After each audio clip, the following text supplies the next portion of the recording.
reached the point of quarantine where I have officially run out of makeup, well, foundation anyway. So I'm just gonna have to be like those stunning and brave celebrities that are daring to show their faces of what they look like quarantined at home without makeup. I don't know how we're ever going to survive, but survive we shall. And listen, this is not about ragging on celebrities. I actually have something serious to talk about right now. I want to talk about unemployment and really employee loyalty during this crazy crisis that we found ourselves in. So the State of the Union address, which took place on February 4th, almost 2 months ago now, it seems like an absolute lifetime ago. It was a completely different time, but I want to go back to February 4th, where Trump gave an amazing State of the Union. I was not this was before the New Hampshire primary. I was a Pete Buttigieg supporter at this point. I still would be probably if he was still in the race.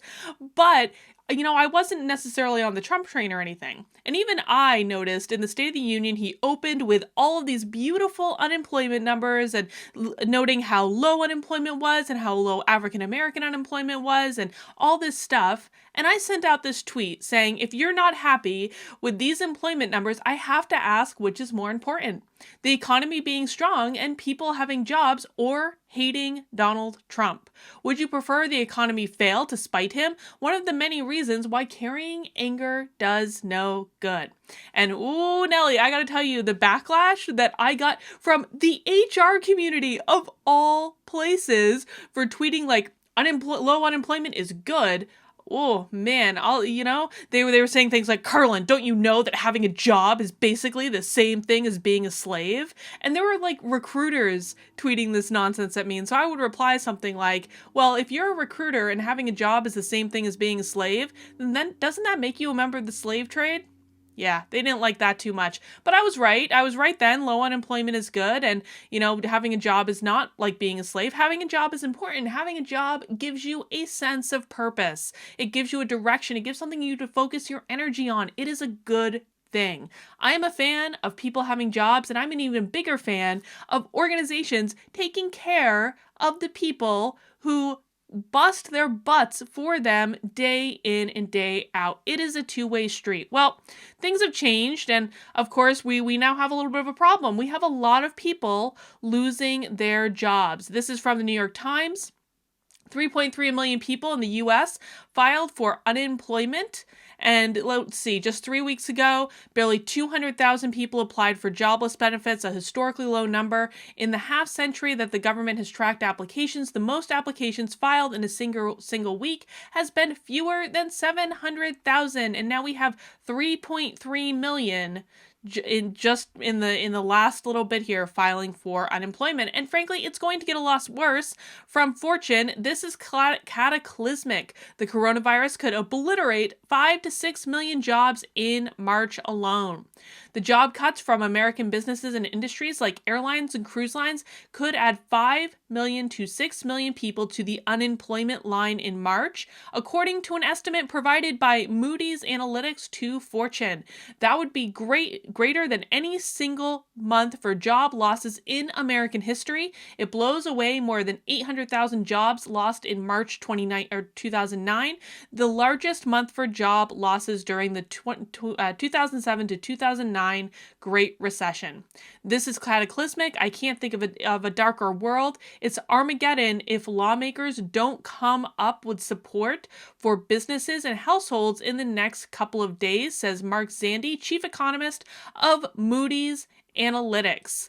And listen, man, this really could continue to get a whole lot worse. According to MarketWatch, the coronavirus crisis could see 37 million jobs lost, and these workers will be hit the hardest, this chart shows. So in this one, they've got a list of the types of jobs that are going to be lost in this economy, or not in this economy during this crisis, because frankly, let's back up here a second. The economy was good. The economy was amazing before all of this. And I still believe that it could bounce back. I actually agree with Trump on this one. I think it could bounce back relatively quickly because it really hasn't been that long. I know that we're feeling it so hard right now. It feels like time is moving so slowly, but in the grand scheme of things, I still think it's possible for it to bounce back. Who knows? I could be wrong. I'm not an economist. But let's think about some of the areas in which jobs are being lost. Gasoline station, general merchandise stores, employment services, obviously. Business support services, that's me. I'm not really afraid though. I think I'm gonna be fine. But education, amusement, gambling, recreations, the casinos are closed. Full service restaurant, limited service restaurants, membership associations and organizations, traveler accommodations, so like hotels, but even you get even some of these lower numbers, things that you might not think of: home furnishing stores, building materials, lawn and garden equipment, shoe stores, jewelry, because people are not spending. They're scared about what their income's going to be, so they're not going to spend on these general things. Leases of real estate, offices of real estate, traveler accommodations, RV parks, recreational camps, personal care services, dry cleaning and laundry services. We're going to be in for a little bit of hurt, people, and it's going to be across a variety of different industries. Though what I find actually really interesting, given the Senate bill that just passed with that nice big chunk of change going to museums and the Kennedy Center, museums, historical sites, similar institutions are actually, they're going to lose some jobs, 137,000 according to this report, but not nearly as enough as all these other industries. Thank God we got them in that Senate bill. But here's the thing. I've actually been asked a lot in the past couple days with all of the nonsense surrounding this bill in the Senate, which has just finally passed. And, there's a lot of analysis to be done on what is actually in that bill. But a lot of people have actually asked me, well, Carlin, don't you think it's wrong for them to give $500 billion to these evil corporations? No, I don't. Because what is going on with the left trying to convince you that this corporate bailout is just wrong is they're trying to evoke this image of these greedy white male executives up in the executive boardroom smoking cigars and drinking really old whiskey and, just having living on the hog and enjoying all this extra money that the government has just tossed their way. That's not what we're talking about, folks. That's not what we're talking about. So I sent out this tweet yesterday, I believe. I've been asked by Dems, obviously, if I support corporate bailouts. The answer is yes. Why? Because corporations employ people. If large corporations fail, many people lose their jobs. The country may also lose essential services. This isn't hard. Corporations equal jobs. That's what we need to think about when we're thinking about corporate bailouts, because there are restrictions, at least in the Senate bill, to how that money can be used. It can't be used to increase executive pay. It can't be used for stock buybacks. They have to keep people employed. They have to maintain payroll. This is a good thing. You know who works for corporations? Your neighbors, your friends, your family members. My husband, who right now is working downstairs for the first time, we're entering into this lovely phase of our marriage, he works for a massive corporation, and thankfully his job is secure and they're treating him very, very well. But the regular people work for corporations, folks. This is not just all rich white men or whoever else they want to vilify. This is a good thing. So I am in favor of corporate bailouts. I really do hope they get a lot of money. I hope that a lot of jobs are saved in the interim. I think it's a wonderful thing because, the worse unemployment gets, the worse everything's going to get. But here's the other thing I want to talk about. Organizations. You need to be just a little bit more mindful about how you're treating your employees. Now, I am not talking to the small businesses, the mom and pop shops that are legitimately struggling to survive. I'm looking at you, really wealthy corporations who you can't take care of your lower level employees for a couple of weeks. Here's an example. Hollywood hub Chateau Marmont fires nearly entire workforce, employees report. West Hollywood hotspot Chateau Marmont has reportedly terminated nearly all its staff amid coronavirus shutdowns. According to Local 11, the labor union that represents Southern California hospitality workers, hotel management notified employees on March 19th that they were being terminated due to the effects of the coronavirus pandemic, effective the following day. Listen. There's a balancing act here. There are absolutely considerations in businesses like this about what to do with these employees, that there's just no work to be done. There's no one staying at this hotel. How do we treat our employees in this time? There's a balancing act, though, between taking care of the people that have always been there to take care of you and dealing with the realities in this economy. And I do not believe that a place like this, they've got some money. They could have taken care of this. But let's listen about why I'm annoyed at them. And we're going to talk about a bigger one in a second. Workers told the union they were not offered severance money or continuing health insurance coverage, nor were they told they would return when the crisis subsides. This is the issue I have here. Not necessarily with layoffs, but with how they're not taking care of their employees. No severance, no health insurance coverage, no reassurance that their job is going to be there when things get back on track. In the middle of this pandemic, I'm now unemployed and will soon lose my health insurance for my entire family, says Walter, one of the employees fired, told the union.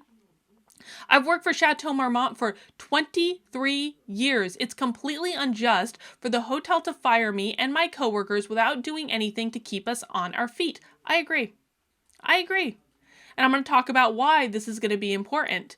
According to worker reports, on March 17th, hotel management emailed hourly employees saying they would be temporarily not scheduled for hours. They were still active employees of the hotel and could continue to receive health insurance coverage by paying their share of the premium. So let's make sure we've got our timeline here. March 17th, the hotel says we can't schedule you for hours, but we can continue to provide insurance. You've got to pay your share of the premium, and you're still active employees of the hotel. Then what was it, like 2 days later, on March 19th, they get this other news. It was incredibly devastating to have gone from full-time to temporarily losing my hours, but still being eligible for health insurance, to terminated with no health insurance in the midst of a pandemic. It is absolutely shameful to do this to employees who have given so much of their lives to make a profit for the owner of the hotel, who is already worth hundreds of millions of dollars. I agree.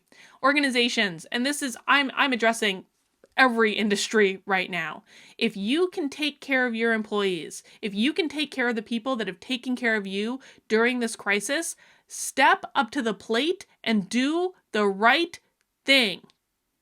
Please, I swear to God. But this is a hotel. I can kind of wrap my head around this one. I don't like it. I think that the very wealthy owner of this hotel should absolutely be doing the right thing by taking care of their employees, if they want them to come back and work hard for them.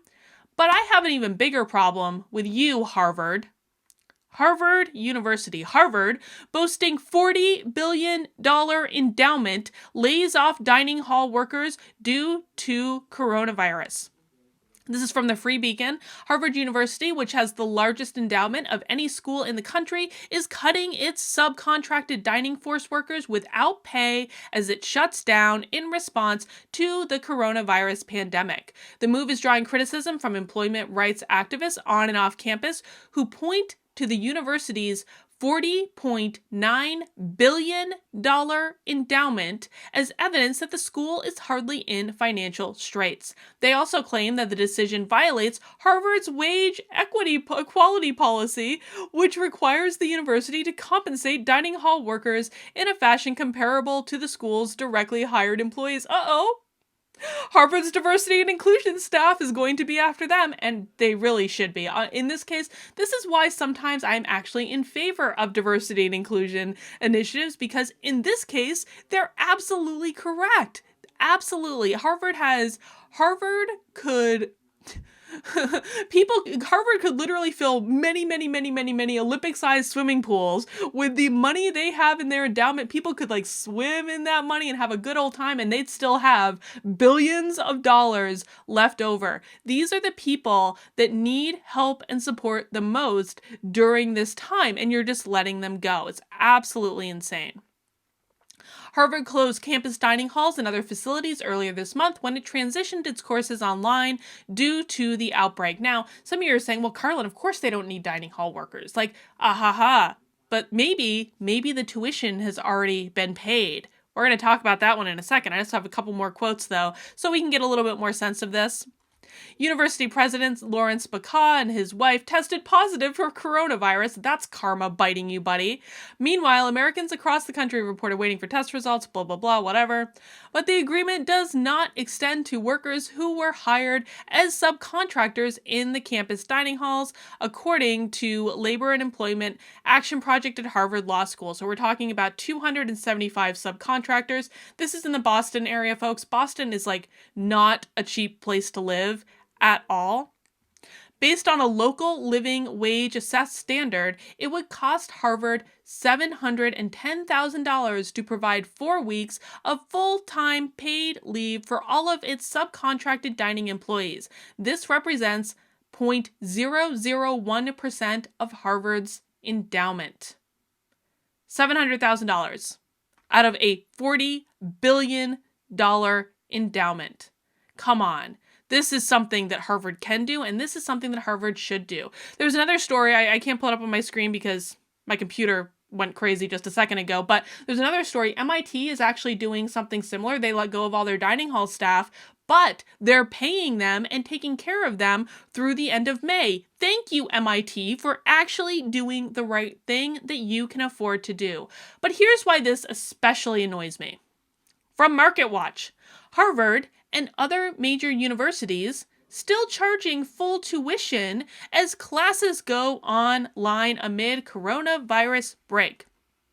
Harvard and Tufts aren't giving students a break on tuition. Some colleges are partially refunding room and board fees. All of a sudden, Shannon Trumbley's class at Des Moines Area Community College are going online as the coronavirus pandemic grips the U.S., and the end date for that virtual schooling is uncertain.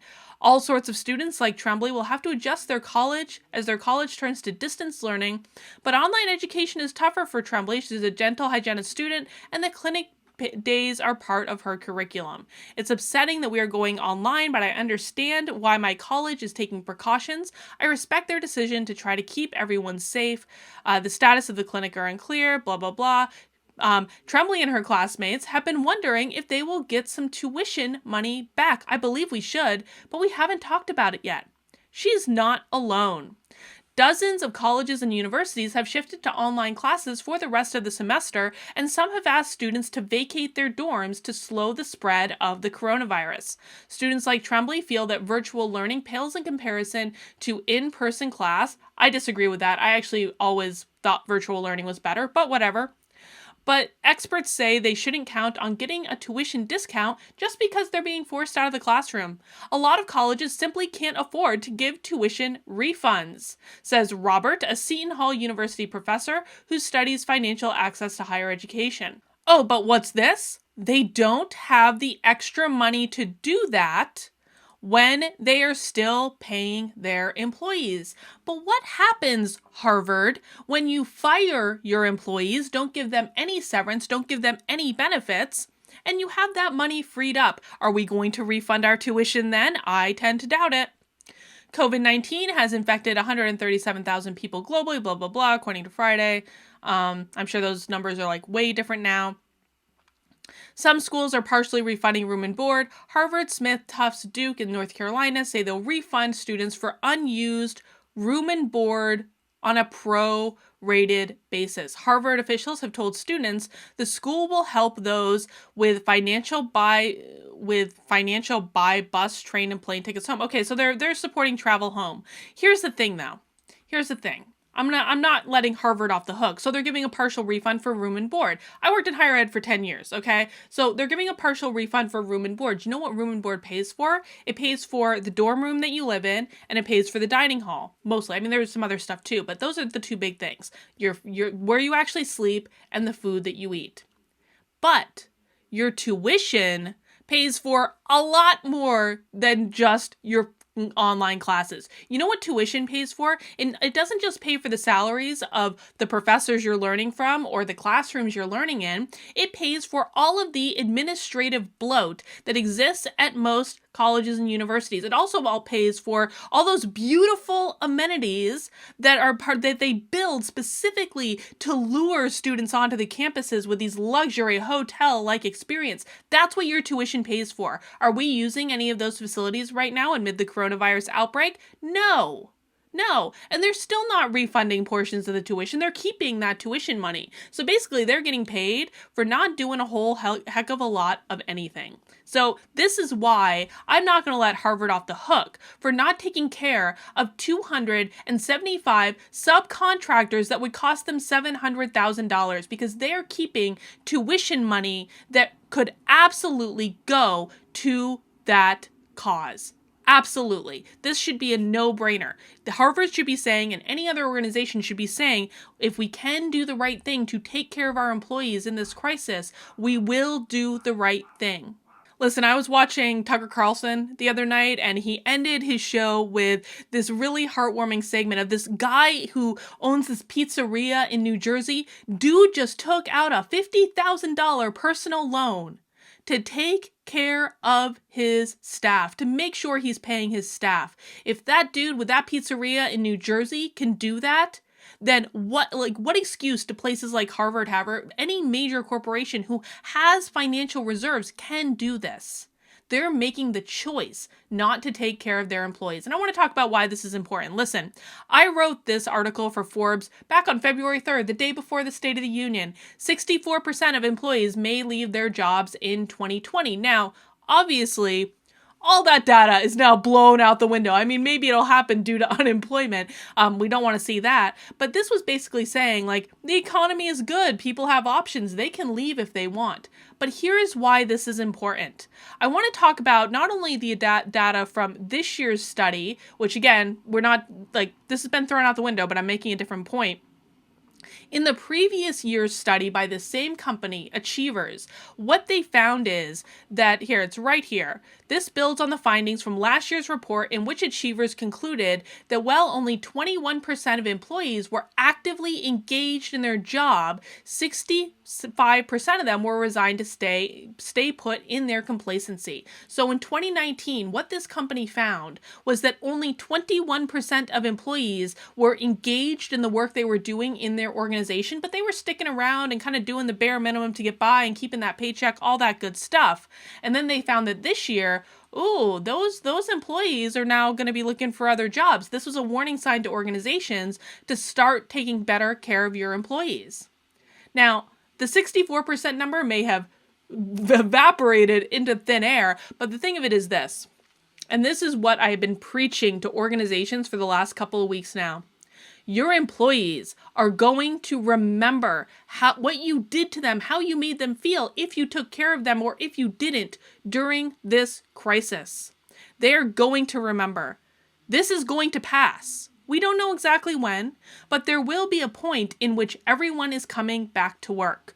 What would you rather have? Would you rather have employees that are loyal to you and so grateful for you for what you did to them or for them in their time of need? Would you rather have those beautiful, loyal employees who are going to be completely engaged, going to come in, give 110% because you were there for them when they needed it? Or would you rather have employees that were like, you fired me and took away my health insurance and made me freak out for several weeks, not knowing how I was going to feed my family or pay my mortgage? Which would you rather have? Who do you think's going to work harder for you? This is a no-brainer, folks. How you lead in times of crisis, what you do, how you take care of people. This is what matters.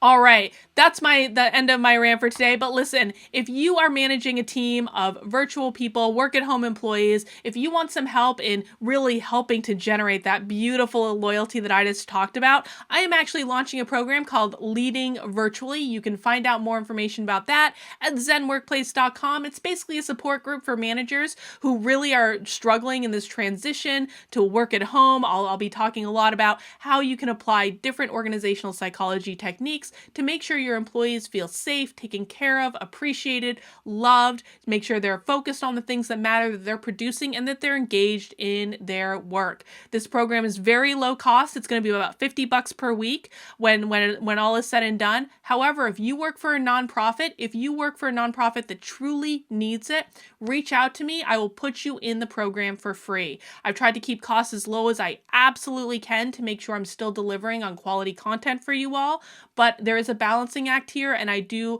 want to also be of service to people who really need it. But even if you're not interested in the program, you might want to check out this free on-demand webinar I did, What You Need to Know About Managing a Virtual Team. If you head over to zenworkplace.com/leadingvirtually, you're going to find that right there on the page. Total freebie. You can access the webinar on demand and also download my slides. Let me know if you have any questions. I'm happy to help in any way that I can.